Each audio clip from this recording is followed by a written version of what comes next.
What they did was present a single perspective as the only one, the correct one. They cherry-picked evidence. Justin Vogel, who will start his 12th year teaching in St. Johns County, was at one of these trainings launched by the governor as part of his Civics Literacy Excellence Initiative. State of Florida has funded a 3-day Civics Excellence teacher training, and we have the first 2,500 teachers that are going through that now. Barbara Siegel teaches in Broward County and also attended the training. Both educators looking to deepen their knowledge for their classrooms until they say they were shocked to learn what they were expected to teach their students. As educators, we don't necessarily tell them how to think. We give them all the evidence and we allow them to come up with their own conclusions. And that's something that wasn't presented at this workshop. They told us what to think and what our opinions were, and it was very unsettling.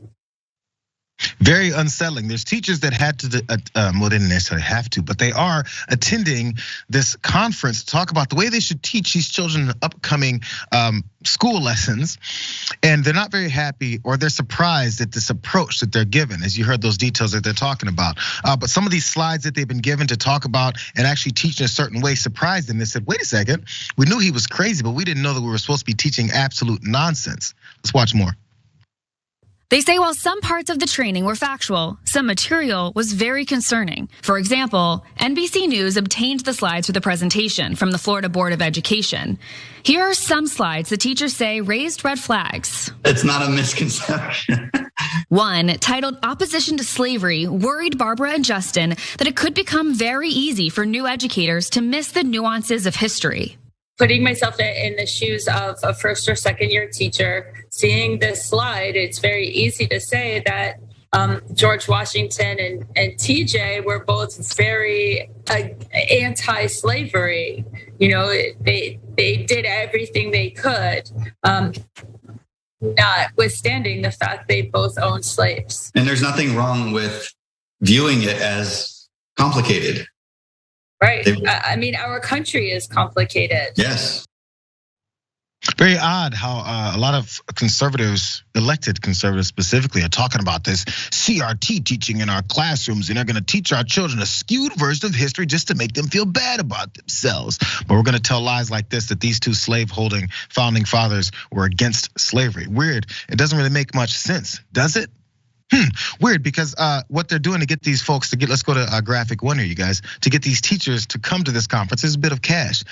These new standards are being taught to thousands of teachers across the state during a 10 voluntary 3-day conference where teachers also get a $700 stipend for attending and the possibility of a $3,000 bonus. So pay to teach these teachers how to indoctrinate these students. I wonder if there's gonna be parents show up at PTA meetings and talk about how this is a horrible situation because you're not gonna take my kid. Here's a few more of these slides. This is what they said is a misconception. The founders desired strict separation of church and state. This is a misconception. And the founders only wanted to protect freedom of worship based on what? Also, these colonial demographics. Next slide. Enslaved people in colonial America. Less than 4% of slavery in the Western Hemisphere was in colonial America. The number of enslaved people increased in America through birth. I'm not sure if if that's the flex that they're looking for. So we dragged a bunch of humans over and enslaved them. Then when they had more humans, we enslaved them too and had them work for us as well. Then we sold them, separated them from their families.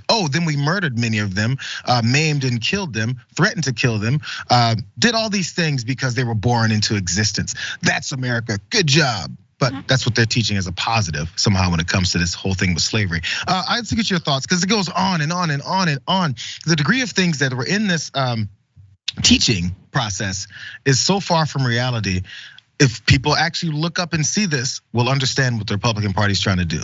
Absolutely, and it actually reminds me of the Supreme Court and what they're trying to do, rewriting history, trying to undo everything and every bit of progress that this country has achieved ever since the days of slavery, right? And this is what happens when you look back with a fascistic Christian nationalist lens and try to rewrite things in your history. Oh yeah, no, everyone, there was no separation of church and state. That is the most extreme position in this country. And you hear it over and over and over again. And then before, it was more, sort of the likes of Ben Shapiro. And now you're seeing governors impose this on teachers. It is such an insult to their intellect, to the work. It's an insult to kids.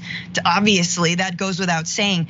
But these teachers being bribed with $700, obviously I say take the money, because you need it for, like, I don't know, school supplies, because you don't get a raise and you don't get extra money for those things. But like, I love watching teachers laugh at curriculum. Like I could watch that all day long, because it's so true. And like, bless them and bless every public school teacher and every teacher in this country, because they're holding the line, because they do it every damn day. If you're seeing the way that they complain about classroom agendas and look at the libs are coming, again, I don't care what the topic is. When it comes to them complaining and talking about how they're looking to destroy your children, take a look at what those folks that are complaining about it are doing. And ask yourself, do you want your kids taught this? Do you think this about slavery? Anyone who's gonna support this, say, do you think this is the reality of what happened to the American slavery? They can't answer that question honestly. It's just what they want it to be, so that they can feel better about themselves, as if they were the direct people who did it.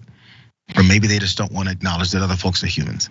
Jayar, real quick, I gotta say, so when I was hosting for you and you were on your little vacation, we did a whole story about Thomas Jefferson and the tours of his, like plantation / residence, and how awful and heinous, and like the hidden chambers and the areas where people were like, forced into like just like servitude. And even those tours are being knocked as like too woke, but they're in the evidence. You're like, oh gee, I wonder what the shackles are for. I wonder what the hidden chambers are for. Like, it's right there. The man was a slave owner. It's 2022, so you're gonna tell people what the reality of these historical moments were and assume no one can find the actual information. Right. That's how stupid this is. And that's how much they want to censor you from having any other kind of outlook on real world events in our country.